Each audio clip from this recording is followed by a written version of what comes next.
জাকির নায়েক সম্পর্কে আপনার মতামত কি?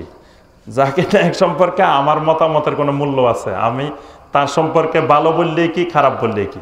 হাতি হাতের মতো চলে, ব্যাঙে যদি পাশের থেকে কিছু কয় তো এটার কোনো দাম আছে?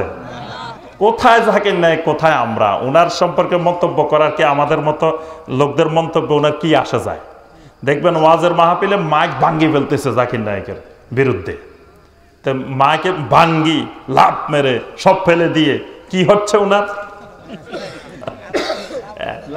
কোথায় উনি? উনি হলেন একটা সাগর আর আমরা হইলাম কুয়া। হ্যাঁ, তো এই জন্য ওনার সম্পর্কে আমাদের কোনো মতামত নাই। আর ওনার সম্পর্কে এত গবেষণারও দরকারটা কি? উনি জান্নাতে গেলে আমাদের কোনো অসুবিধা আছে? জান্নাতে জায়গা কমে যাইব। উনি গেল কেন, আমরা একটু কম পাইছি এরকম হবে? অথবা উনি জাহান্নামে গেল, তা আমাদের অসুবিধা কি? উনি জাহান্নামে গেলে কি আল্লাহ কবে এই তোদের সামনে জাকির নায়েক জাহান্নামে গেছে, তোরা কি করছিলি? এরকম বলবো আল্লাহ পাক?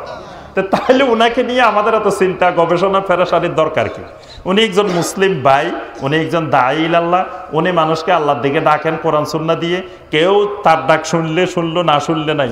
এটা নিয়ে তো আমাদের গবেষণা করার দরকার নেই, এবং তারে জাহান্নামী বানাই দেওয়া এই অধিকার আমাদের নাই।